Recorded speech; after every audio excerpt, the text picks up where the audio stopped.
Bueno, entonces recuerden que antes de hace más o menos 15 días habíamos empezado con los conceptos básicos de comunicación, informática, telemática, bit, byte, ¿cierto? Empezamos a mirar qué era el sonido, ¿cierto? Que es uno de la información que nosotros más enviamos, qué significaba la intensidad, el tono, el timbre, y habíamos dejado para después la información de qué es un decibel, porque les dije que era mejor que lo miráramos después del examen para no confundirnos. Entonces básicamente lo que nos da el decibel es una medida como una comparación entre dos niveles de intensidad. ¿Sí? Para nosotros es una comparación entre dos niveles de potencia. Entonces se utiliza no solamente para la parte acústica, ¿cierto? O sea, nosotros podemos medir el volumen de un instrumento, de un amplificador en decibeles, sino que también se utiliza para la parte de telecomunicaciones. ¿Sí? Eso se lo debemos a Alexander Graham Bell. Él básicamente lo que hizo fue estudiar el comportamiento del oído. ¿Sí? Entonces él se dio cuenta que el oído percibe el sonido de manera logarítmica y decidió definir esa percepción del sonido, es decir, el sonido percibe qué tan alto es o qué tan bajo es en forma logarítmica. Entonces decidió utilizarla para el teléfono y ahí se siguió utilizando para todos los sistemas de telecomunicaciones. Entonces nosotros, por ejemplo, si vamos a mirar cuánto amplifica una antena o cuánta atenuación tiene algo, vamos a decir que lo va a dar en decibeles, es decir, le suma decibeles o le quita decibeles. ¿Sí? Buenos días. Básicamente eso es lo que hace. Entonces nos va a entregar una relación entre potencias. Me esperan un segundito.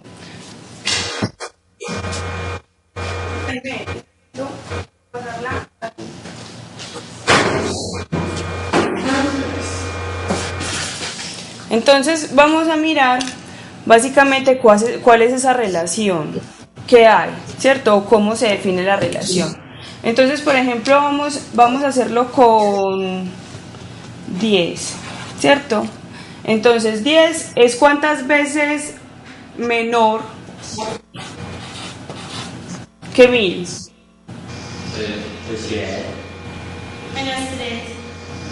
¿Cómo? Es 10 a la qué? 3. 10 a la 2. Sí, si yo multiplico 10 por 10 a la 2 me da 1000, ¿cierto? Entonces es 10 a la 2 veces más grande. ¿Cierto? 1000 es 10 a la 2 veces mayor. Listo. Vamos a ver qué pasa con la parte del logaritmo.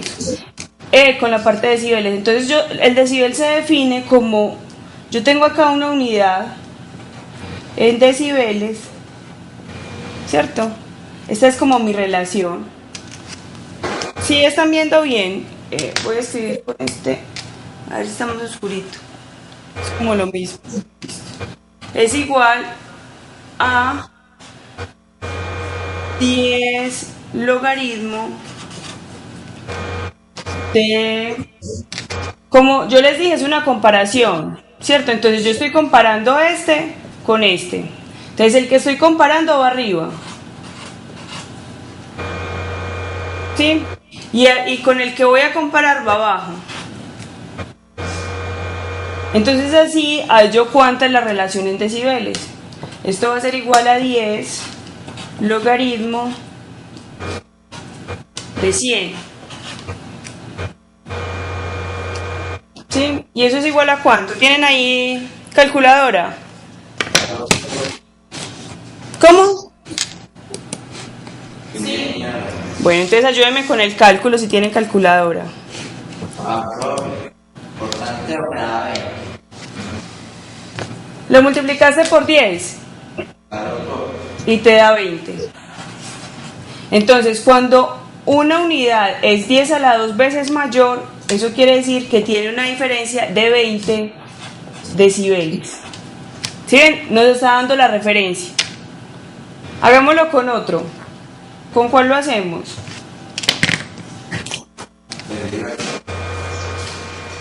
Díganme dos números que quieran comparar.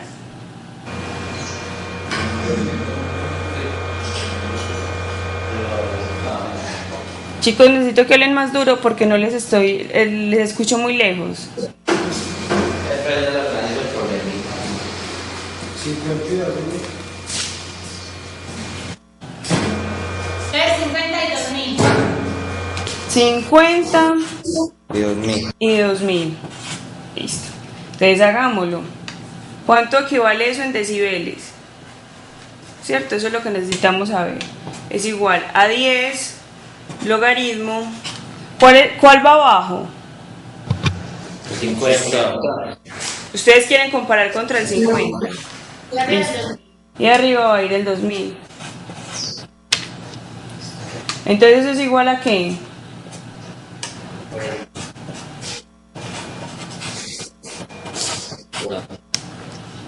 A 16. Perdón. Son 40. Eso da 10 logaritmos 40, 16. Da 16. O sea que la diferencia es de 16 de vez. ¿Listo? Bueno. Vamos a pensar entonces que yo quiero comparar es 100 contra 30.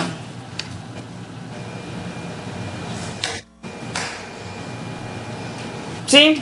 ¿Eso qué quiere decir? Que yo voy a buscar una unidad en decibeles que sea igual a 10 logaritmo, porque yo quiero comparar 100 contra 30, entonces 30 contra 100, entonces 30 va a ir arriba y 100 va a ir abajo. ¿Qué pasa ahí entonces? Eso da punto 3.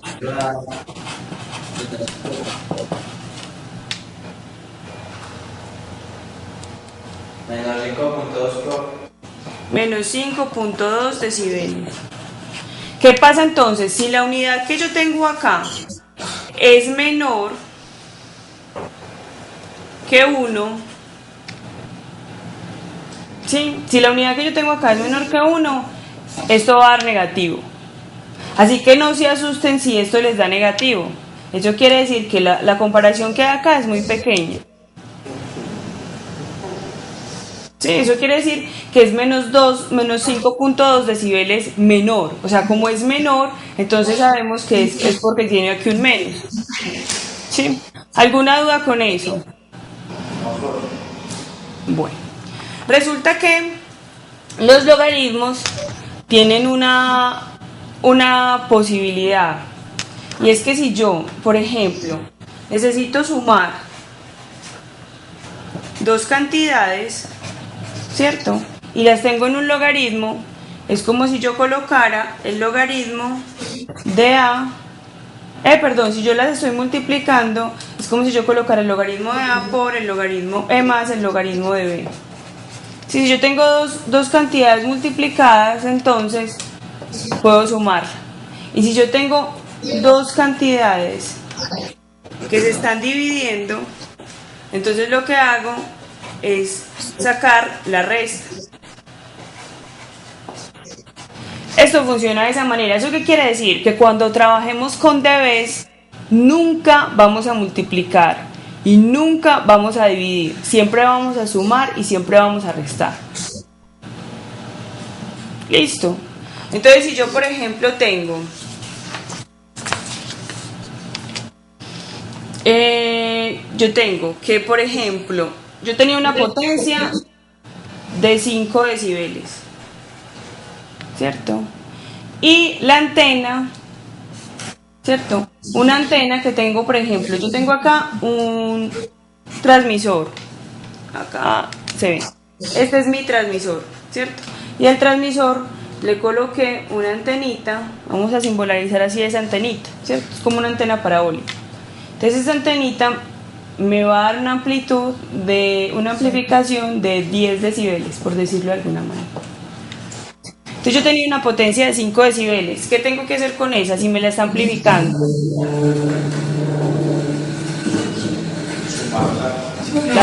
Entonces le sumo 10 decibeles y me va a dar 15 decibeles.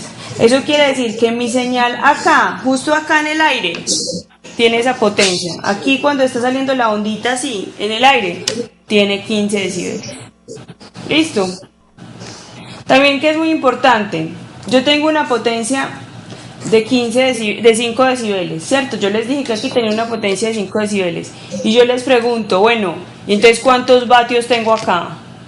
Sí, porque usted conecta su transmisor a la energía eléctrica. Y la energía eléctrica usted la puede medir en voltios, usted puede medir la corriente y puede medir los vatios, ¿cierto? Pero ¿cómo saca usted decibeles de ahí de la corriente? Usted no sabe. Entonces, ¿cómo hago para pasar estos 5 decibeles a vatios?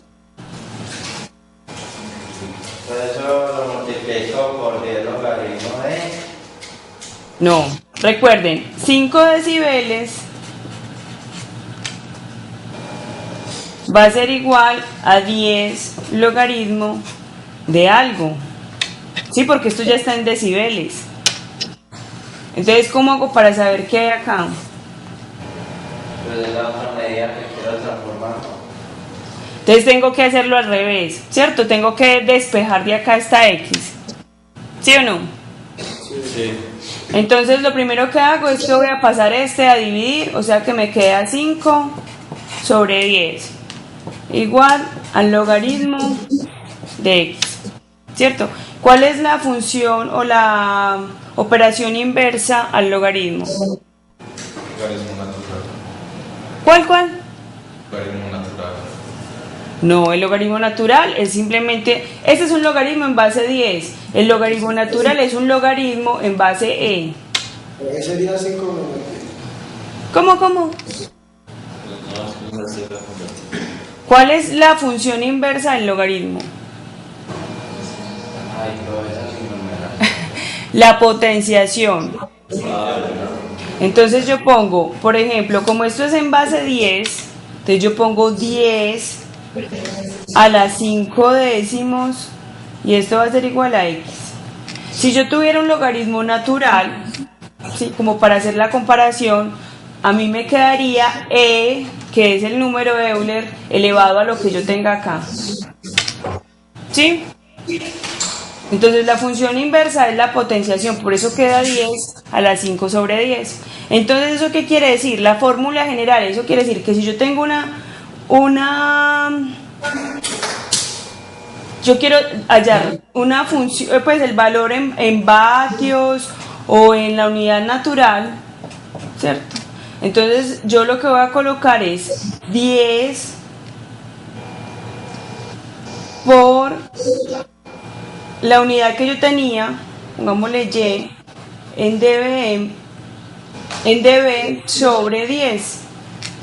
Sí, miren que es eso mismo que yo tenía acá. Yo tenía un 5, ¿cierto? Lo dividí sobre 10, es este 10 que yo tengo acá. Y luego lo elevé, entonces es este 10 que yo tengo acá. ¿Sí ven que es exactamente lo mismo? Entonces, si yo tengo la unidad en dBs y quiero es otra, entonces utilizo esta. Y si yo tengo otra unidad y quiero saber cuánta es su relación en dBs, utilizo la que teníamos acá, que es la de 10 logaritmo de algo. ¿Alguna duda está ahí? ¿Seguro? Primero nos trae la formulita última para pasar. Esta de acá. Eso es según que.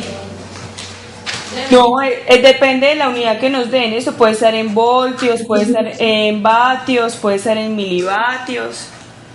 Pues la unidad en la que está, la unidad natural. Acuérdense que el dB lo que me da es una relación. Sí, lo que yo encuentro acá es una relación. O sea, esto que yo encuentro acá es una relación. Esa es una formulita general. Sí, esa es una formulita para hacer el despeje. Profe, no veo que en ese 10 está elevado. Voy a escribirla más grande acá, listo. Entonces una cantidad, acuérdense que esta es una relación va a ser igual a 10 por otra cantidad en dBs sobre 10.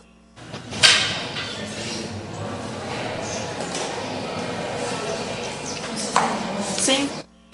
Y entonces me va a dar una relación en dBs. ¿Sí? Y X también me da una relación, pero en unidades naturales.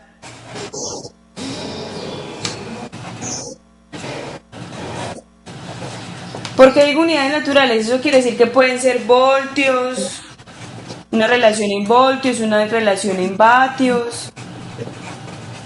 ¿Sí?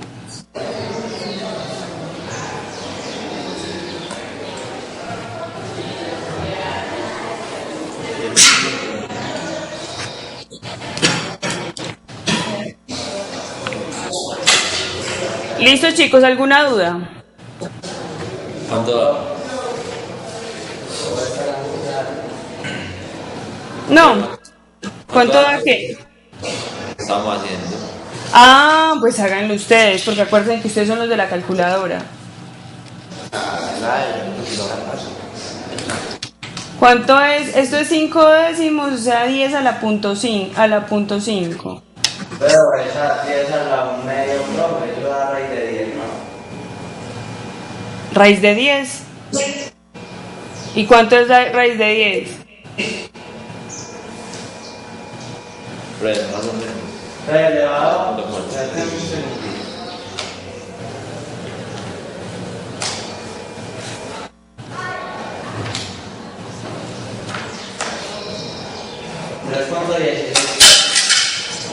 Entonces, 5 es igual a 3.16.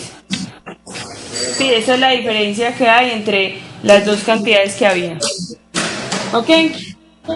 ¿Alguna duda hasta ahí? No, profe. Ok. Entonces, este fin de semana les publico unos ejercicios para que hagamos ejercicios de esto. ¿Listos? Para ver si tienen alguna duda. Es simplemente, o sea, es simplemente una relación de cantidades para mirar cuál es menor y cuál es mayor. ¿Listo? Bueno, chicos, entonces volvamos a la presentación.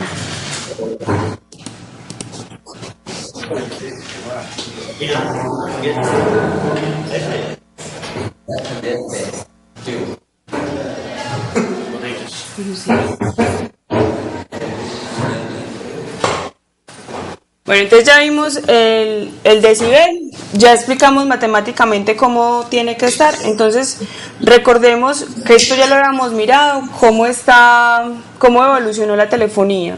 ¿Listo? Entonces recordemos que les había hablado de que había empezado con la telefonía manual, es decir, había un operador que comunicaba a las personas, ¿cierto? Tenía unas clavijas, iba moviendo y comunicando a los operarios. Luego se había pasado por una tecnología electromecánica, es decir, habían unos motores y unos pistones que nos ayudaban a unir las conexiones o hacer las conexiones, eran bastante ruidosas y bastante grandes. Luego estaba la parte electromagnética que se utilizaba a punta de relés. Y por último, pues después de haber pasado por la electrónica a la electrónica digital, en el cual normalmente se utiliza el mismo camino de una red de datos y el mantenimiento es mínimo. Listo. Habíamos hablado que era una señal, que era el medio, ¿cierto?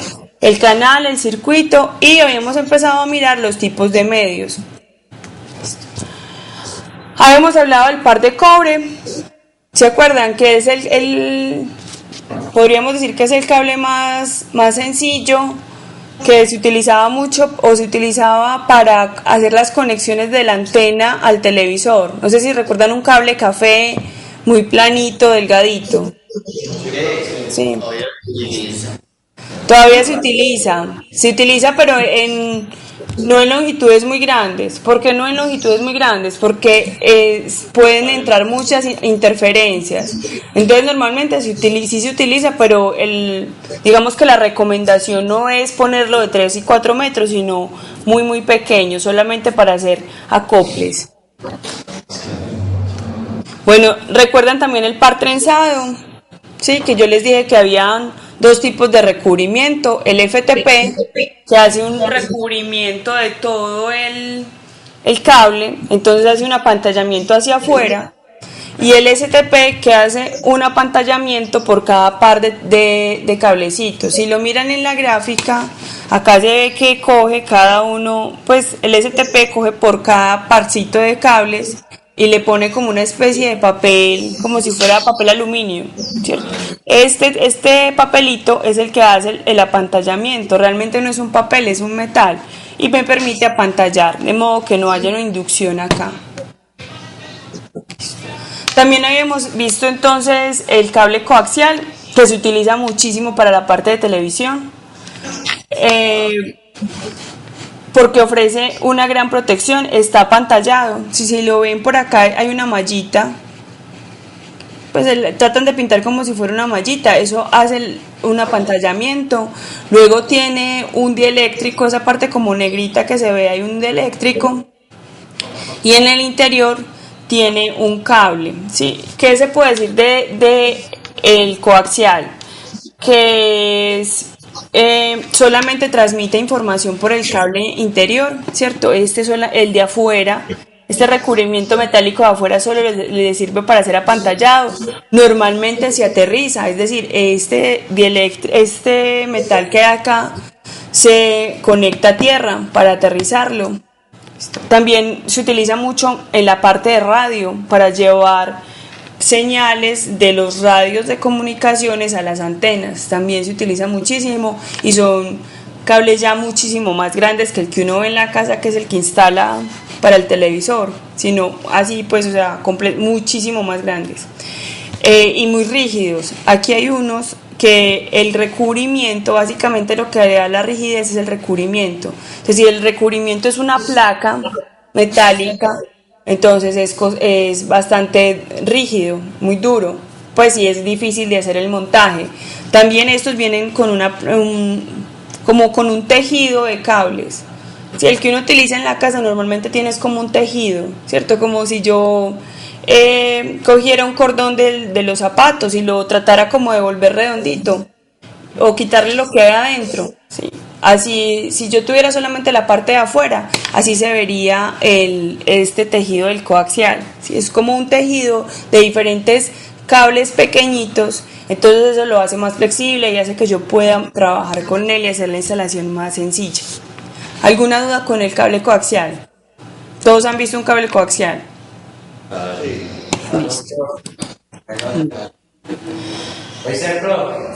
Cuéntame. No, se las mando por correo electrónico.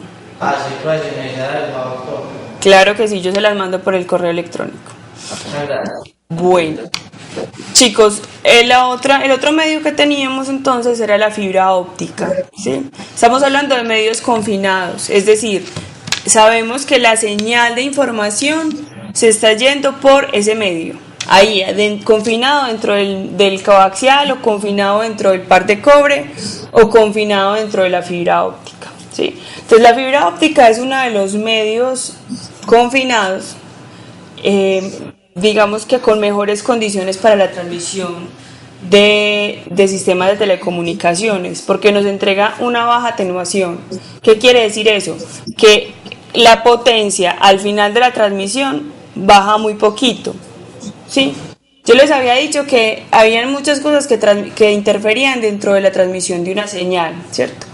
Siempre que la señal sale del transmisor, cuando llega al otro, viene con potencia más baja, ¿sí? No es lo mismo, por ejemplo, si usted está hablando con alguien que usted hable con él a 3 metros a que él maneje el mismo volumen y usted le ponga el oído al lado de la boca. Obviamente es como si le estuviera gritando, ¿sí? Usted va a sentir como si le estuviera gritando. ¿Por qué? Porque la voz pierde potencia a medida de que se propaga en el aire. ¿Sí? Entonces no es lo mismo, por ejemplo, cuando usted le dice algo a alguien al oído, entonces usted trata de hablar más pasito, ¿cierto?, que cuando le está gritando a un amigo que está en la otra cuadra, usted habla más duro. ¿Por qué? Porque necesita más potencia para que esa onda viaje desde donde está usted hasta donde está su amigo. Eso pasa en todos los medios. Ahí estamos hablando del aire, que es un medio inalámbrico, pero en los medios confinados, como el cable coaxial, como el par de cobre, como el par trenzado y como la fibra óptica, pasa lo mismo. La potencia al comienzo de la transmisión es más alta que la potencia que se recibe, que está en el receptor. Pero de todos esos medios que acabamos de ver, la fibra óptica es la que le quita menos potencia. Entonces uno, por decir, no tendría que hablar muy duro para que al otro lado le escucharan si yo fuera a transmitir la señal por fibra óptica. Entonces, ¿de qué está hecha la fibra? Básicamente la fibra está hecha de silicio o de vidrio, ¿cierto? Hay algunas fibras plásticas que están hechas pues como de acetatos, ¿sí?, de algunas resinas, pero normalmente está hecha de fibra de vidrio, ¿sí? Ella tiene como varias características, y es que el índice de refracción del núcleo es diferente del índice de refracción de lo que nosotros llamamos revestimiento. ¿A qué me refiero con eso? ¿Ustedes alguna vez han visto una cuchara en un vaso de agua? Claro. Sí. ¿Han visto que o como en una piscina, han visto un palito de pronto en una piscina, que están limpiando la piscina y que se ve como torcido, como si estuviera quebrado? Sí, como una mitad más. Es porque el índice de refracción del agua es diferente al índice de refracción del aire, ¿cierto? Entonces usted está viendo la luz, o sea, la luz le permite a usted ver la posición por decir, de esa vara con la que están limpiando la piscina, y usted la ve como quebrada, porque tiene dos índices de refracción diferentes. Entonces eso pasa básicamente acá. ¿Qué se busca con eso? Que la señal se vaya por el núcleo, ¿sí? Que no se vaya por el revestimiento, sino que se vaya por el núcleo. Entonces el núcleo tiene un índice de refracción más alto que el del revestimiento, y así hace que la señal básicamente se vaya solamente por el núcleo y no se vaya por el revestimiento, ¿sí? Así como está aquí en esta figura. Miren que la señal, o estos rayitos que se ven aquí suavecitos azules, van solamente por dentro, por el núcleo, que se le llama core. ¿Listo? Hay diferentes tipos de fibra. Hay unas que se llaman multimodo y hay otras que se llaman monomodo. La diferencia básicamente está en lo grande que es o lo pequeño que es el núcleo. ¿Sí? Entonces, cuando tenemos un núcleo muy pequeño, tenemos una señal monomodo, una fibra monomodo. Y cuando tenemos un núcleo un poquito ya más grande, pues es grande, pero esos realmente son micrómetros, o sea, es muy delgadito. Entonces tenemos una fibra multimodo. Básicamente se refiere como a los modos en los que se puede propagar la señal dentro de las fibras, ¿sí? Eso lo van a ver más adelante. ¿A qué me refiero con la palabra modo? Porque matemáticamente es un poquito complejo. Entonces espero que lo vean más adelante. Pero entonces, dentro de las multimodo hay dos tipos. Hay una de índole de estilo escalonado, o sea, índice de refracción escalonado, que quiere decir que el índice del núcleo llega a un punto y abruptamente se corta y empieza el índice de refracción del revestimiento, ¿sí? Es como si yo, no sé si alguna vez han jugado buscaminas. Yo supongo que sí, ¿cierto? Entonces usted va buscando las minas y entonces no hay bomba, no hay bomba, no hay bomba, no hay bomba y de pronto oprime uno y hay bomba. Eso quiere decir que cambia abruptamente. Usted no empieza a subir, sino que cambia abruptamente. ¿Sí? Aquí había y aquí no había. Entonces eso pasa con el índice de refracción. Aquí es 1 y aquí es 1.05. Porque no es mucha la diferencia, pero es más o menos así. ¿Listo? En cambio con el índice gradual es como si ustedes estuvieran subiendo a una montaña. Sí, que ustedes van subiendo y paso a paso va subiendo un poquito, un poquito, un poquito hasta que llegan a la cima de la montaña. ¿Sí? Aquí, ¿qué quiere decir cuando el índice es gradual? Y es que poco a poco va pasando del valor del centro al valor del medio, de hacia afuera, o sea, del valor del núcleo al valor del revestimiento. Va pasando poquito a poquito. Básicamente esa es como la diferencia. ¿Por qué se ven esas diferencias? Por cómo se construye la fibra. Listo. Por correo electrónico les voy a mandar un enlace para que miren cómo se construye la fibra. Hay diferentes técnicas. Realmente es un proceso muy bonito porque se utiliza un solo bloque de vidrio que se va dopando químicamente de modo que el índice de refracción cambie y luego se estira, y se estira, y se estira, y queda tan delgado como el grosor de un cabello. Entonces es un proceso bastante interesante. ¿Alguna duda hasta acá? Ok. Vamos entonces a mirar, a comparar estos medios de transmisión. ¿Qué vamos a comparar? Básicamente la facilidad de manejo y los costos, ¿cierto? ¿Qué tan costoso es? Los equipos en los que se tienen que instalar, ¿qué tan costosos son? Si se requiere algún entrenamiento para hacer la instalación, qué tan fácil es hacer la instalación, qué tan fácil es hacer cambios y qué tan fácil es hacer el mantenimiento. En cuanto a la capacidad, nos vamos a referir al número de bits por segundos que puede transmitir. ¿Se acuerdan que ya habíamos visto que era un bit, que era la mínima unidad de información? Entonces, cuando hablamos de capacidad, vamos a hablar del número de bits por segundo que puede transportar ese medio. El desempeño, es decir, la cantidad de errores que se puede presentar en una transmisión. ¿Sí? ¿A qué me refiero con eso? A que yo estoy mandando unos bits, ¿cierto? En este caso estoy mandando ceros y unos. Entonces, cuando estoy recibiendo, es a qué probabilidad de que ese 1 que estoy recibiendo sí sea 1 y no sea un 0. Porque pueden haber tantos problemas en la transmisión que resulta que yo había mandado un 1 y llegó sin potencia y lo recibo como un 0. ¿Sí? Entonces básicamente a eso se refiere el desempeño, como dice acá, el número de bits cerrados comparado con el número de bits transmitidos, a la distancia que puede cubrir sin generar pues muchos errores y a la seguridad que tiene, es decir, qué tan fácil es sacar una derivación de ese cable. Acá, qué tan fácil, como dicen, es que yo chuse el cable y saque la información para otra parte. Entonces, basados en eso vamos a comparar los medios. Entonces vamos a mirar el par trenzado, ¿sí? Que fue el primero que vimos. Entonces, en cuanto al costo, realmente es muy barato a comparación de los demás. Es barato, es fácil de instalar, de almacenar, de manipular, es fácil hacer cambios, ¿sí? En este momento tenemos una capacidad de transmisión hasta de gigabits por segundo. Realmente el par trenzado ha pasado por diferentes categorías, ¿sí? Al comienzo no se podía transmitir más de 4 megabits por segundo, ¿sí? Se utilizaba en redes muy pequeñas y la velocidad no era muy alta, pero a medida que han ido perfeccionando cómo se fabrica, ¿sí? Y a medida que han ido perfeccionando los transmisores y receptores que lo comunican, han podido subir a capacidades de gigabits por segundo. Ay, espérenme un momentico, que aquí hay una cosa que está mala, que esto me la cambia cuando le da la gana. Listo. El desempeño, entonces.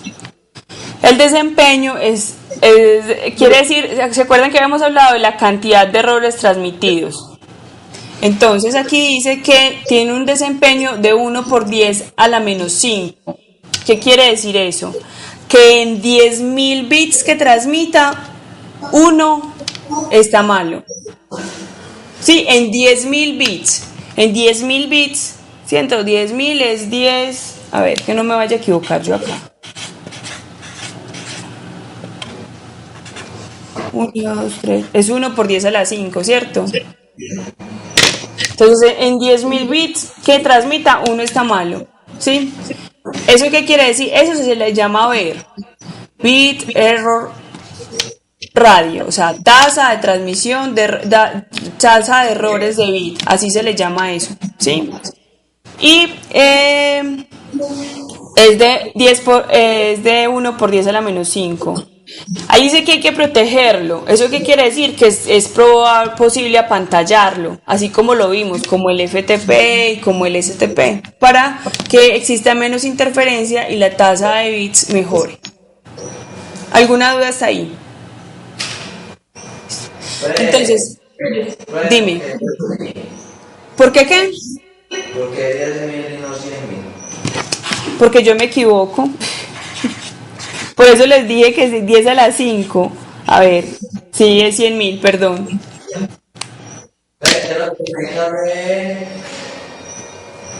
¿Cómo? Creo que llega a ver. Bit error radio, ya se los voy a escribir acá. Listo. Bit error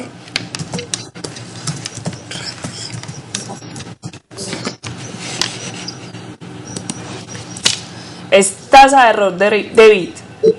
Está en inglés, pues, pero se le llama ver.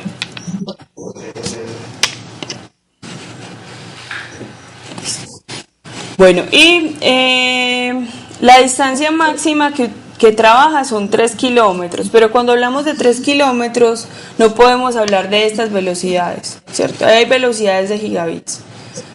Cuando trabajamos a 3 kilómetros, entonces tenemos que hablar de velocidades de kilobits por segundo. Para asegurar una velocidad alta, tenemos lo máximo que puede tener ese medio son 100 metros, es decir, el cable no puede tener más de 100 metros. Este cable es el que se utiliza más en instalaciones de computadores, ¿cierto? El cable que uno le conecta al computador por detrás o que está conectado en las salas de computadores es un par trenzado, ¿sí? Pero ¿qué quiere decir? Que el dispositivo o el switch o el equipo al que está conectado no puede estar a más de 100 metros. Si está a más de 100 metros, pues no quiere decir que no funcione, puede que funcione, pero entonces ya no va a trabajar con la velocidad que nosotros esperamos. ¿Sí? Eso es muy importante porque entonces ya no trabaja a gigabits, sino que va bajando a megas, inclusive a kilobits por segundo. ¿Sí? Entonces usted lo puede utilizar a más de 100 metros, claro, pero ya no puede esperar que le trabaje a gigabits por segundo. ¿Sí? Yo conozco, por ejemplo, personas que lo han utilizado para conectar los controles de las luces del alumbrado del río, acá en Medellín. Han utilizado par trenzado. Entonces usted me dice, pero eso no tiene 100 metros. Claro, eso no tiene 100 metros, pero es que ellos no trabajan a gigabits por segundo, ellos trabajan a kilobits por segundo.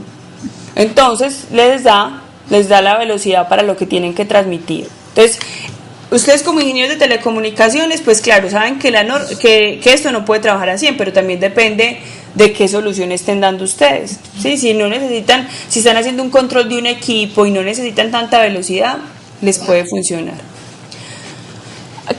Además de eso, ¿qué hay que decir del par trenzado? Que la seguridad es más bien malita, porque es muy fácil sacar derivaciones de ahí. Sí, es muy fácil de interferir. Este se utiliza muchísimo también para la parte de telefonía.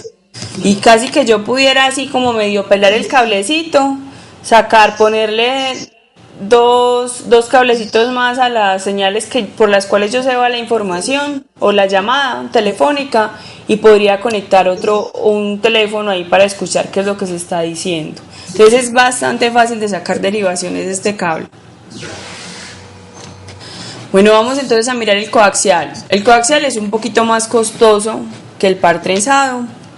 es más voluminoso, es decir, es más grueso, un poquito más difícil de manipular y hacer cambios. Para hacer cambios en un coaxial o hacer derivaciones se requiere de unos equipos, pues, o sea, de una unión especial. El costo, bueno, ya lo habíamos hablado acá, ¿cierto? Eso fue lo que dijimos. No. Ouch. Es que era un poquito más costoso, aunque depende, pues el que uno instala en la casa es relativamente barato. La capacidad no es tan buena, ¿cierto? El UTP o el par trenzado nos entrega gigabits. Este, en cambio, nos entrega hasta 500 megabits por segundo. Sin embargo, eso es suficiente para entregar la información, o sea, para utilizarlo en la transmisión de televisión, porque es suficiente para eso. 500 megabits por segundo, pero solo para televisión. El desempeño, entonces estábamos hablando del VER. El VER es de 1 por 10 a la menos 8. Eso quiere decir, a ver, yo escribo acá para no equivocarme, que es por cada 100 millones de bits que yo mande, uno está malo. Listo.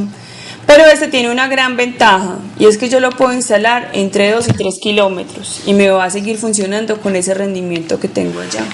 Mientras que el anterior solamente trabajaba a 100 metros a gigabits, este en cambio me da 500 megabits por segundo y tengo la posibilidad de instalarlo hasta 3 kilómetros. En cuanto a la seguridad, entonces es más difícil hacer derivaciones. Como les dije, se requieren unidades especiales, o sea, se requiere tener una T de UTP o una Y, ¿cierto? Se requiere un dispositivo especial para hacer la conexión. Por último, entonces, tenemos la fibra óptica, que de los medios es el más costoso. Es el más costoso no tanto por la fibra que se tiene que instalar, ¿cierto? Por el medio de transmisión, sino como por los equipos que se requieren para hacer la instalación. Sí, o sea, los equipos de fibra, el transmisor y el receptor de la fibra son más costosos que los transmisores y receptores de los otros medios. Sin embargo, la fibra como tal, la fibra no es tan costosa, pero todo en conjunto se vuelve más costoso que los demás medios. Sí, es poco voluminoso. Como les decía yo, una fibra puede tener el grosor de un cabello, entonces la fibra ocupa poco espacio, ¿sí? Para mantener en cuanto a la capacidad que se tiene. Sí, si yo puedo tener un cable de fibra que es tan grueso como un cable UTP, por ejemplo, pero ese cable de fibra me soporta 100.000 veces más información que ese cable UTP, ¿sí? Como dice acá, la capacidad es de megabytes por segundo a miles de megabytes por segundo. Realmente en este momento las transmisiones de fibra están más o menos por los 40, se están haciendo pruebas por los 40 y 100 gigabits por segundo. Sin embargo, la fibra tendría capacidad de transmitir hasta terabits por segundo. Listo, pero en este momento los sistemas que se están investigando están más o menos en los 40 gigabits por segundo y 100 gigabits por segundo. Sí, que es mucho, pues, o sea, nosotros normalmente trabajamos a 100 megabits a 1 gigabits por segundo. El desempeño, miren que el desempeño realmente es muy bueno. Es de 1 por 10 a la menos 11. ¿Eso qué quiere decir, muchachos? Es un bit por cada 100.000 millones. Un error en 100 millones. Por cada 100.000 millones hay un error. Sí, eso quiere decir que normalmente yo puedo transmitir gran cantidad de información y estar completamente segura de que al otro lado está llegando muy, muy bien. Creo que son 100.000 millones de que de bits De bits. de bits por segundo. Recuerden que habíamos dicho que el desempeño era el número de bits malos contra el número de bits transmitidos. Entonces eso quiere decir que hay un bit malo por todos esos transmitidos. ¿Listo? La distancia entonces es de 16 kilómetros para la multimodo. Recuerden que habían dos tipos de fibra y 200 kilómetros para la monomodo. Pero no quiere decir que yo no pueda utilizarla para más kilómetros. Lo que yo hago es poner unos amplificadores y eso me ayuda a volver a conectar, por decir, otros 200 kilómetros. De esa manera, entonces yo puedo tener redes de fibra interoceánicas, ¿cierto? Que me comunican con otro continente o con otros países. En este momento, o sea, la fibra óptica se puede instalar como en tres, o se instala de tres maneras, ¿cierto? Una es subterránea, entonces se cava para hacer la transmisión, para hacer el enlace, se cava y se meten unos tubos y por ahí se mete la fibra. Entonces es una opción.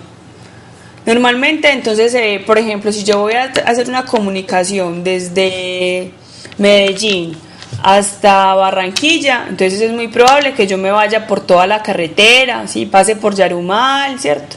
Y siga por allá y llegue hasta Barranquilla, porque yo me voy por la carretera acabando al lado de la carretera. Otra opción es por postería, es decir, yo utilizo los postes de luz, o sea, las torres eléctricas, y la voy mandando por las torres. Esa es otra opción. Listo. Pero entonces para comunicar otros países, otros continentes, se manda interoceánica. Es decir, hay una comunicación, por ejemplo, desde Estados Unidos, que atraviesa todo el océano Atlántico hasta Europa. ¿Sí? Nosotros, por ejemplo, tenemos dos salidas de fibra. Hay una que sale en Puerto Colombia y otra que sale en Tolú. Es decir, toda la fibra que está instalada en Colombia sale por esos dos puertos y va por cable submarino y llega a Miami. Y ahí se comunica con internet. Entonces, normalmente la comunicación que nosotros tenemos de internet va a llegar es por fibra, no por otra tecnología. Llega por fibra y ya los operadores, UNE, Telmex, pues el que sea acá, nos venden a nosotros como usuarios finales la conexión a internet. Pero la fibra nos va a servir para comunicarnos con otras redes, sí, en este caso con internet, que están con conexión en otros países. ¿Listo? ¿Alguna duda ahí? Ok.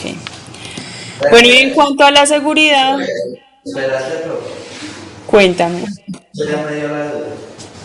¿Qué pasa entonces, pues, cómo ese cable por todo el océano y que interfiera, pues, que los barcos se lo llevaron por delante?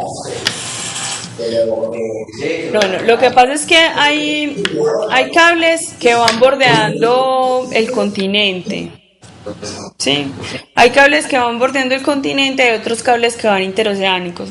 Normalmente eso se aferra al suelo marino, ¿sí? Pero entonces, ¿qué pasa? Sí, o sea, ¿qué puede pasar? Que pase un barco y tire un ancla, por ejemplo, y dañe el cableado. Eso realmente está súper protegido con un montón de cosas, pero eso puede pasar. Entonces, cuando hay un barco que daña o que corta un pedazo de fibra, normalmente, ¿qué hacen los operadores? Tienen otra conexión.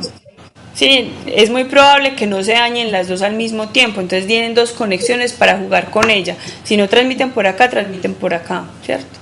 Pero eso requiere que usted vaya con buzos, baje, haga la operación, tiene que quitar todo el recubrimiento. Normalmente las fibras para poder unirse se tienen que fundir, ¿cierto? O sea, se coloca un pedacito de fibra por encima del otro, se les aplica una descarga eléctrica que genera mucho calor y derrite, por decir, el vidrio y lo funde. A eso se le llama fusión. ¿Sí? Y así se hace la conexión entre dos fibras. Pero ese es un riesgo que tenemos, por ejemplo, con los barcos, ¿sí? Que pueden dañar. Obviamente eso está muy abajo, porque el objetivo es que esté casi que al nivel del suelo marino. Eso funciona muy bien cuando estamos cerca de los continentes, pero cuando nos tenemos que hacer una conexión interoceánica, pues no podemos bajar hasta el fondo del suelo marino. Se maneja cierta, ¿cómo se dice? Cierta profundidad, tratando de que los barcos no vayan a dañar los cables. Listo. En cuanto a la seguridad, en fibra óptica sí es muy difícil hacer derivaciones y se requeriría un entrenamiento especial, ¿sí? Uno de los problemas que tenemos, por ejemplo, con el cobre, ¿cierto? Con el par trenzado, es que se lo roban muchísimo. Se roban el cobre para venderlo, se lo roban muchísimo. En cambio la fibra no se la roban, porque nadie va a comprar vidrio. Mientras que la gente sí puede, o sea, el cobre llega, se funde y puede utilizarse para otras cosas. Entonces el cobre sí se lo roban muchísimo para venderlo. Pero eso está encaramado por allá por la 7. No te estoy entendiendo. Chicos, están hablando muy pasito y no les escucho. Pero es que yo también me quiero reír de los chistes. ¿Qué compañera por la está robando cobre en estos días? Sí. ¿Qué pasa, por ejemplo, con el cobre también? Y es que es difícil darse cuenta que se lo robaron. Sí, cuando cortan la fibra, uno inmediatamente detecta que hay desconexión. Mientras que con el cobre no, porque como las velocidades de transmisión son más pequeñas, entonces uno no se da cuenta si se lo robaron o no se lo robaron. Entonces, a veces el reporte de que hay un problema con el cobre lo da el usuario, porque dice, vean, no, se me dañó el sistema, no tengo teléfono, lo que sea. Entonces ya van a revisar y se dan cuenta que se robaron el par de cobre. Mientras que con la fibra, el equipo al que conecta en la fibra automáticamente detecta que hay un corte en la fibra y no sigue transmitiendo. Entonces se dan cuenta y pueden determinar en qué punto hay una ruptura en la fibra. ¿Alguna duda hasta ahí? Muy claro. Bueno, entonces vamos a hablar un poquito de cómo se instala esos medios, ¿sí? Y que a eso se le llama cableado estructurado. Básicamente tenemos cableado estructurado. Primero vamos a hablar de un concepto que se llama edificio inteligente, que básicamente se refiere a como a una construcción en el cual hay un monitoreo de cómo es el comportamiento internamente, un monitoreo de ciertas zonas, de acceso, de qué se hace, hay conectividad electrónica para el manejo de información, la energía está regulada, hay conexión a internet y a redes virtuales y hay un centro de control. Por ejemplo, un banco requiere un edificio inteligente, ¿cierto? Porque requiere que siempre hayan cámaras que estén monitoreando todo, que haya conectividad electrónica, que haya cableado, que haya una red eléctrica, ¿cierto? Hay ciertas compañías o negocios que requieren, digamos, que de todo esto. Hay otras que no requieren un monitoreo todo el tiempo. Sí, nosotros porque estamos hablando, pero nosotros no tenemos aquí una cámara con la oficina del rector verificando, por ejemplo, qué hago yo todo el día, ¿cierto? O qué hacen ustedes. Hay empresas que sí se requiere ese tipo de cosas, que haya una verificación de todos los procesos. Listo. Entonces, a eso se le llama edificio inteligente, y dentro de eso hay un ítem que se llama cableado estructurado, que es el que tiene mucho que ver con lo que estamos hablando en este momento, ¿sí? Porque básicamente se refiere a la instalación de toda la parte tanto de potencia como de información para llevar la conectividad a diferentes dispositivos. Sí.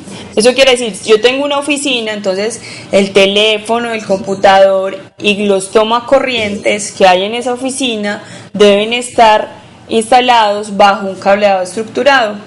¿Qué me permite o cuál es la ventaja de tener cableado estructurado? Que primero voy a tener una buena conectividad, que voy a tener una red confiable, es decir, yo sé que la potencia, por ejemplo, de ese toma es de 110 y que no se me va a quemar lo que yo conecte ahí, que es flexible, es decir, yo puedo hacer cambios fácilmente, que puedo tener diferentes servicios sobre esa misma infraestructura, que reduzco costos y que puedo centralizar la información. Bueno, entonces hay diferentes subsistemas dentro del cableado estructurado. Básicamente los subsistemas se refieren como a zonas dentro de una edificación o una construcción y digamos que hay reglamentación especial para cada una de esas zonas. ¿Sí me están escuchando bien? Sí. Ok, listo. Entonces, estos subsistemas que tenemos acá. Entonces está el área de trabajo, el cableado horizontal, el closet de telecomunicaciones, el cableado vertical, el cuarto de equipos y la cometida. Sí, entonces, por ejemplo, acá en este gráfico, pues están diferentes subsistemas, ¿cierto? Por ejemplo, esto que se ve aquí en rojo, podríamos llamarlo... Bueno, no vemos eso porque... Ahí estoy yo. Ok, entonces vamos a mirarlos uno por uno. ¿A qué se refiere el área de trabajo? Entonces el área de trabajo se refiere básicamente al espacio donde está el usuario, ¿sí? Que por ejemplo, ¿qué hay en el espacio donde está el usuario? Está el teléfono, hay lámparas, ¿cierto? Ahí está el computador, puede haber una impresora. Un basurero. ¿Qué se espera del área de trabajo? Que sea un área cómoda, que esté limpia, que esté organizada, que no permita que el usuario haga ningún daño, o sea, que no hayan cables por ahí colgando para que pasen dañando las conexiones, ¿cierto? Que pase de pronto o que con el pie mueva y apague el computador o quite las conexiones o apague alguna cosa, ¿cierto? Entonces eso se espera de un área de trabajo, ¿cierto? Que no hayan cables por acá. Por ejemplo, en esta foto no hay un solo cable expuesto, ¿sí? Porque se espera que no haya pues nadie por ahí. ¿Qué es importante? Normalmente el área de trabajo es la zona donde hay, por ejemplo, clientes, donde hay personal externo. Sí, entonces tiene que estar casi que todo muy bien cubierto o camuflado para que no haya daños. ¿Sí? ¿Dónde se presentan más daños en un sistema o en una red? Básicamente en el área de trabajo. ¿Sí? A mí me pasó muchísimo cuando trabajaba en redes que me decían que tenían un problema, que no tenían red y que no tenían red y que no tenían red, y cuando iba yo a ver era que se había movido el cable, lo habían desconectado. Probablemente la señora que estaba haciendo el aseo pasó el trapito o pasó la aspiradora o pasó barriendo y con la escoba movió el cable. Entonces, claro, el usuario no tiene red. Es el punto donde más problemas de conexión, donde más problemas de red hay. ¿Por qué? Porque ahí hay gente moviendo las cosas, entonces involuntariamente puede hacer desconexiones o puede dañar los cables. Es un área muy importante. Cuando estén haciendo instalaciones, es un área que básicamente, si ustedes van a hacer una instalación, tienen que dejar todo tal cual como lo encontraron. Porque los usuarios se molestan mucho porque les invadan el espacio de trabajo. Seguimos al cableado horizontal. Básicamente lo que hace el cableado horizontal es comunicar el área de trabajo con el cuarto de telecomunicaciones, ¿sí? Entonces, esos puntos que estaban en el área de trabajo, el teléfono, el computador, él lleva la comunicación desde ahí hasta el cuarto de telecomunicaciones. Entonces, básicamente, ¿qué podemos reconocer como cableado horizontal? Es una canaleta o tubería que lleva cables de un lado a otro. ¿Listo? El cableado horizontal no puede tener más de 100 metros, porque para este cableado se utiliza normalmente par trenzado. Entonces, como se utiliza par trenzado, entonces no puede haber más de 100 metros. ¿Listo? Aquí hay algo en esta figura que se llama punto de consolidación. Se utiliza mucho en oficinas modulares, ¿sí? No en oficinas que están hechas con muros, sino oficinas que tienen esas separaciones que son como cubículos. ¿Listo?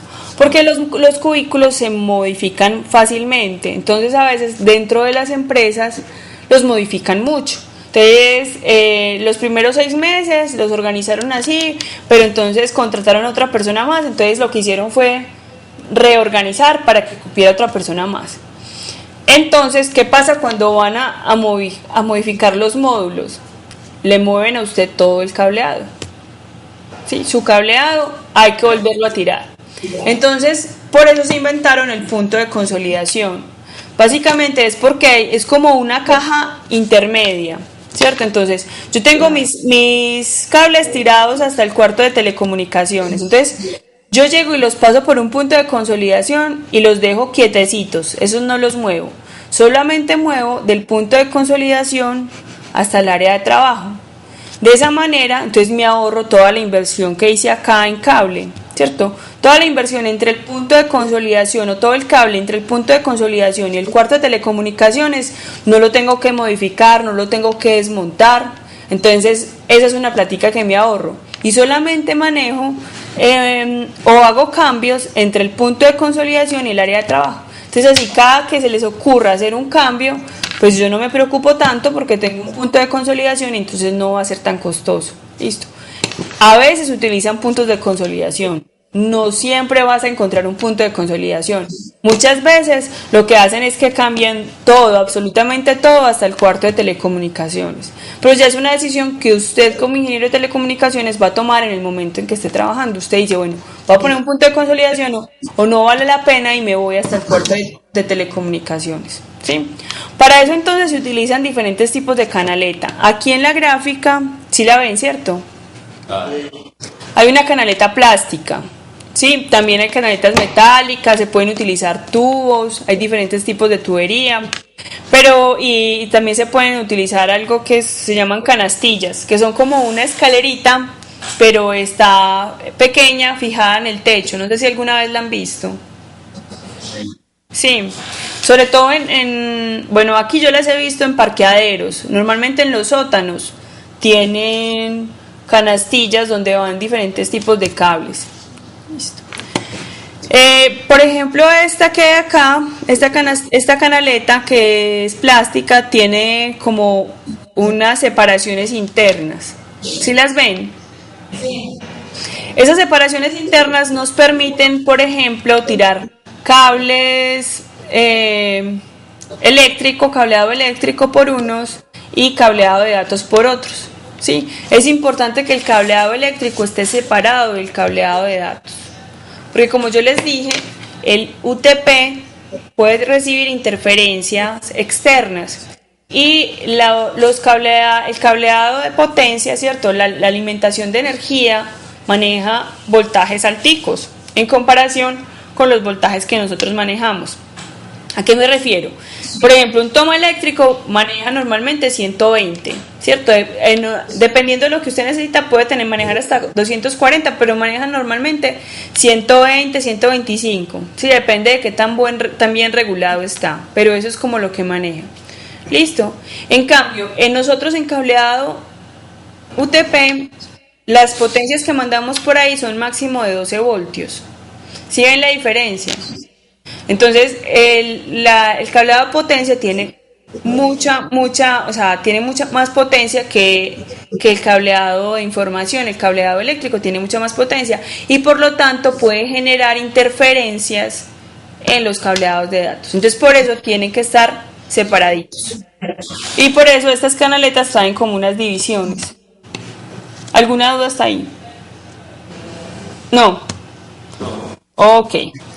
Vamos entonces al centro de telecomunicaciones o closet de telecomunicaciones. Básicamente es donde van instalados los equipos de red. Entonces acá, por ejemplo, podemos ver diferentes equipos de red y un montón de cables UTP llegando a las conexiones. Sí, si lo ven aquí, estas por ejemplo, ¿ven el mouse que lo estoy moviendo? Sí. Estas son conexiones de datos y estas que tengo acá se ven más como conexiones de teléfonos. Sí, lo sé por el tipo de conectores. Eso lo van a identificar después. Pero miren que es muy importante, por ejemplo en este de aquí abajo está todo como organizadito. En cambio este amarillo Míreme en el montón de cables que hay acá que uno no sabe ni siquiera para dónde va. ¿Qué es muy importante en el cableado estructurado? Mantener el orden. ¿Sí? A usted lo llama, por ejemplo, a mí me llamó Mayerly. Es que tengo un problema con mi punto de red. Entonces yo voy al cableado y yo digo, ¿cuál será el punto de Mayerly? Entonces yo ya llamo y le digo, venga, ahí al lado de su computador debe haber un donde está conectada la red. Dígame qué numerito hay ahí. Entonces ella me va a decir un número. Pero si yo tengo una organización así como la que está aquí en amarillo, puede ser que me demore más de media hora en encontrar el número del cable. Sí, que es importante que todos los cables estén marcados, que haya marcación en todos los cables, que haya marcación en las áreas de trabajo, que haya marcación acá también en el closet de telecomunicaciones. De esa manera el mantenimiento, la administración de la red va a ser mucho más sencilla. Si yo soy muy ordenado acá, me voy a economizar muchos problemas. Sí. Realmente esos que están acá, o este amarillo, a pesar de que se ve como desordenado, está ordenado. He visto unos rack, muchachos, todavía peores, que parecen como cuando a la mamá se le enredan los hilos, que uno no sabe ni de dónde sacar nada. Eso es terrible, es absolutamente terrible. Hacer un mantenimiento ahí es terrible. También que es muy importante acá, mantener aseo, mantener esto limpio. Yo no sé por qué esto se llena de polvo, pero no es el polvo que uno tiene en la casa, es un polvo como más pesado. Uno hace un mantenimiento y termina con las manos grises y tiene que lavar por ahí 2 o 3 veces para poder que quede limpio. Entonces es muy importante en esta zona ser aseado y ser ordenado. Ahí sí, las mujeres les ganan normalmente a los hombres porque son más cuidadosas, pero también he visto ingenieros de telecomunicaciones absolutamente juiciosos, y aquí hay que serlo si uno quiere mantener esta zona ordenada y adicionalmente no tener problemas en la administración del cableado, porque es bastante dispendioso. Hay algo también que se llama, otro subsistema que se llama cableado vertical. Básicamente se reconoce porque es el que me une, por ejemplo en este caso del edificio, me une los diferentes pisos. Sí, como se ve acá, hay un subsistema vertical que básicamente es el que me reúne las diferentes plantas. Entonces, en un edificio normalmente se dejan unos espacios para que pasen las tuberías y por ahí va a pasar todo el cableado vertical. ¿Qué pasa con el cableado vertical? Me va a conectar los diferentes centros de telecomunicaciones, ¿sí? Entonces, aquí vienen unos closets de telecomunicaciones y el cableado vertical me los va a conectar. También se le reconoce como cableado de backbone, o sea, como si fuera el cableado central. Cuando se le llama así es porque no necesariamente está en un edificio, ¿sí? Entonces vamos a pensar, por ejemplo, ustedes han venido acá a la universidad, al campus de la Antioquia, aquí en Medellín. Sí. Entonces ustedes ven que hay diferentes bloques, ¿sí? En todos los bloques hay red. Entonces hay un cableado que me conecta el centro principal de sistemas, ¿cierto? Donde llega el sistema, donde están los servidores, donde están los equipos de telecomunicaciones, me los conecta con cada uno de los centros de telecomunicaciones de cada bloque.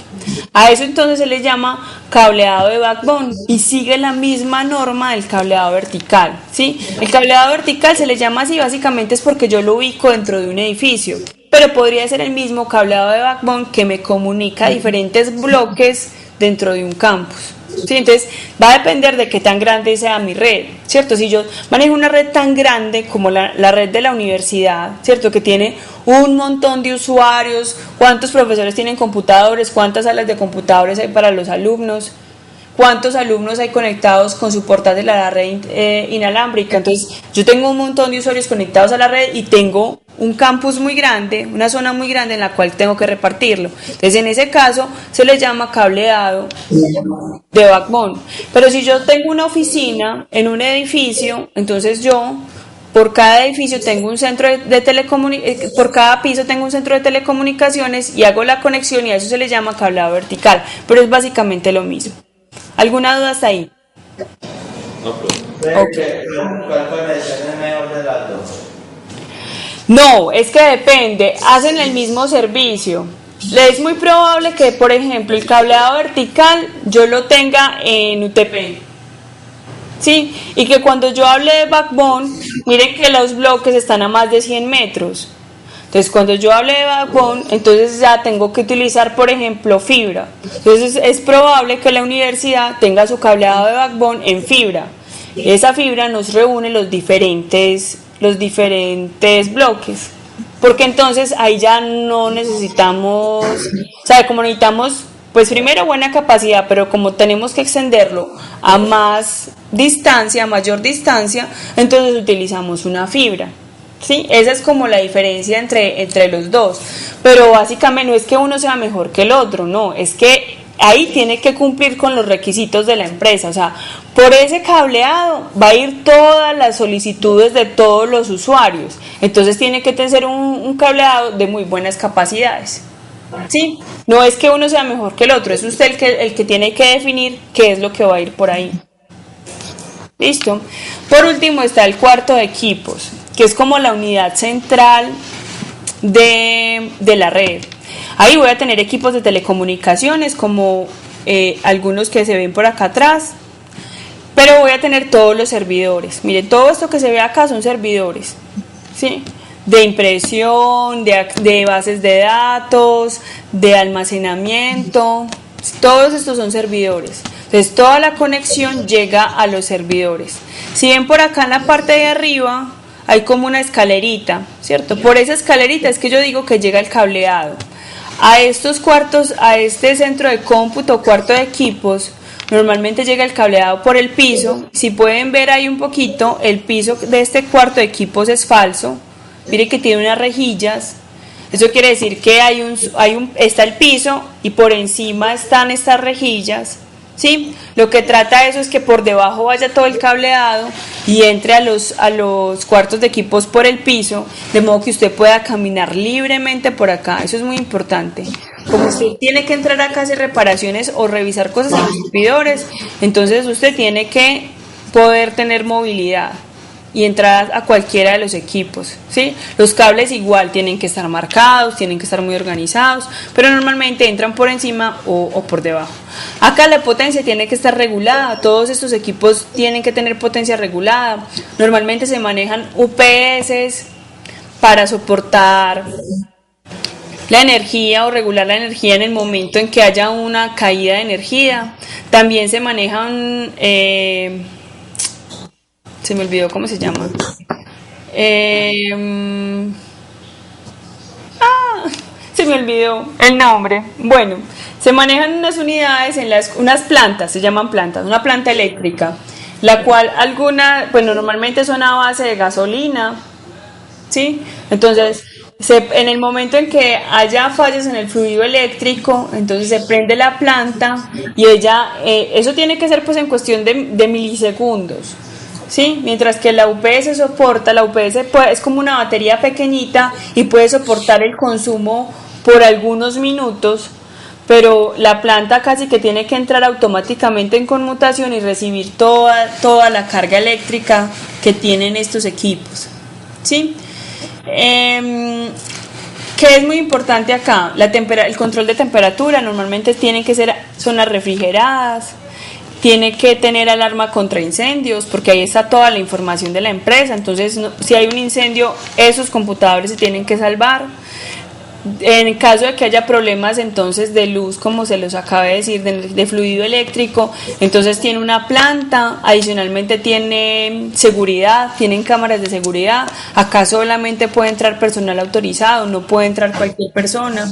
Entonces es muy importante como lo que hay en este cuarto de equipos, porque ahí está el cerebro de su organización, ahí está la información de sus clientes, sus facturas, sí, toda la información que dice quién le debe, usted a quién le debe, cuánto tiene que pagar y toda la información. En el caso de una universidad, entonces están las notas, están todos los registros que tienen ustedes. Esa es información vital, aquí hay información vital para su empresa. Entonces es realmente un cuarto muy custodiado. Sí, casi que en muchas empresas está en algo parecido a un búnker, pues, o sea, contra terremotos, contra una bomba, lo que sea.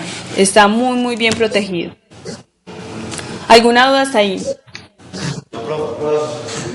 Bueno. Por último, entonces, está la acometida, que es básicamente donde llega la instalación de red de su proveedor. Entonces está donde llega la instalación eléctrica, ¿sí?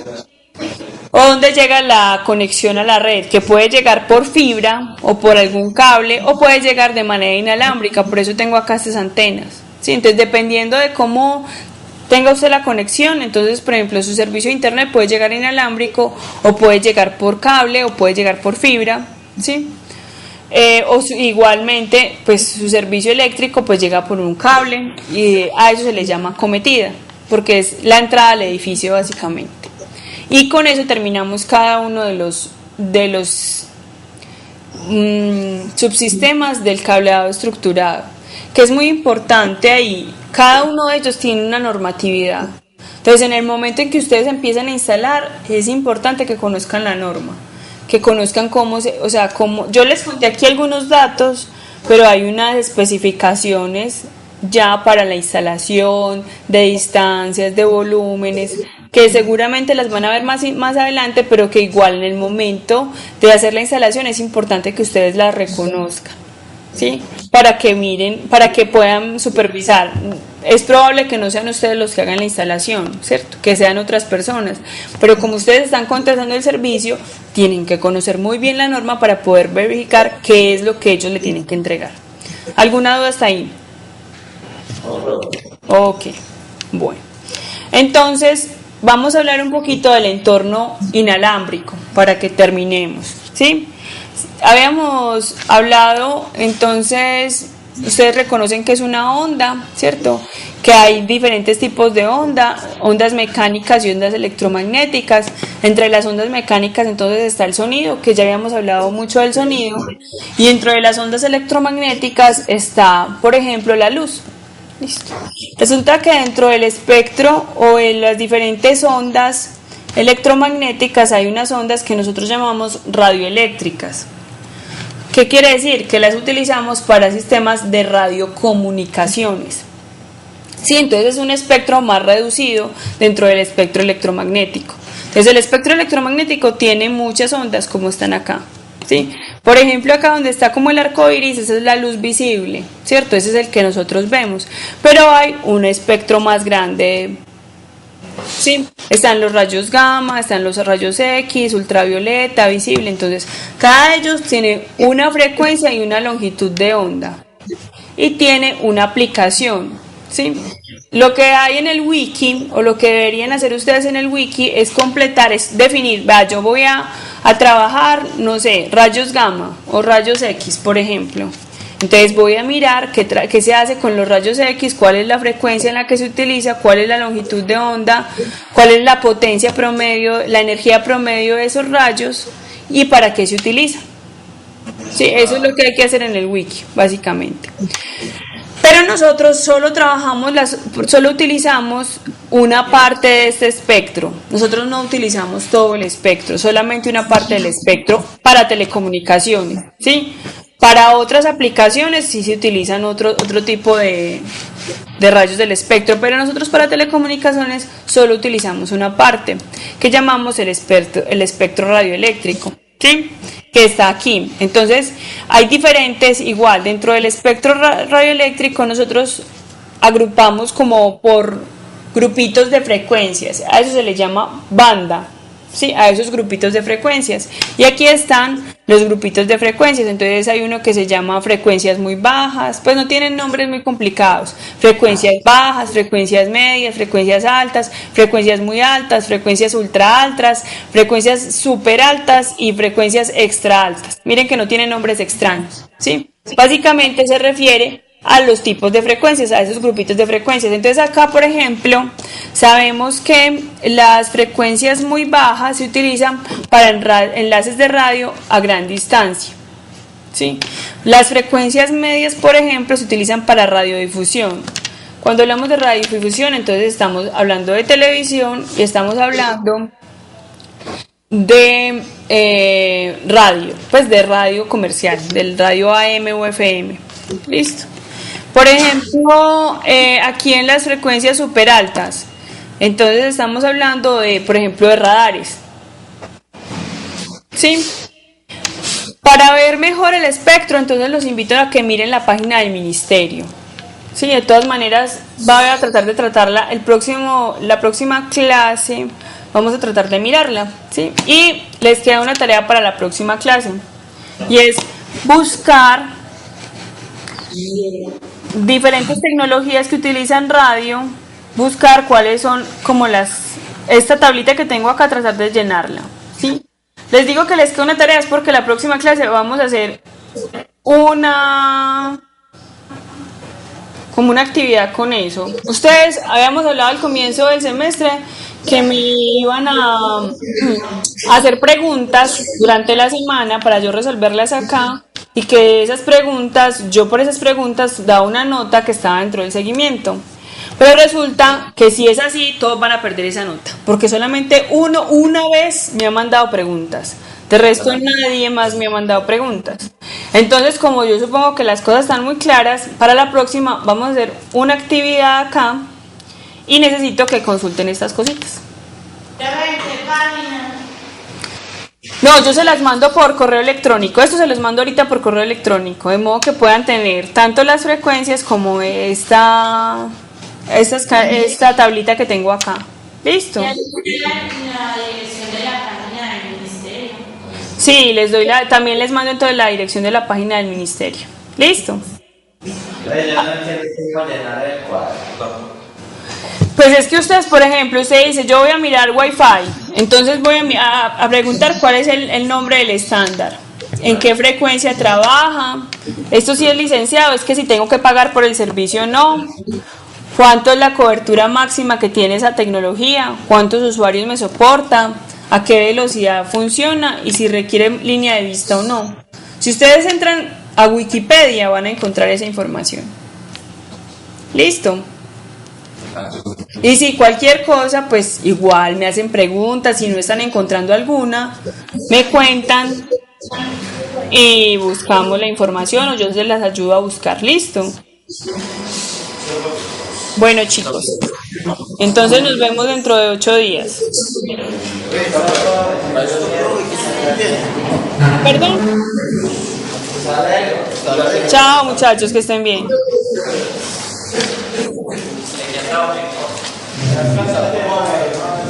Gracias.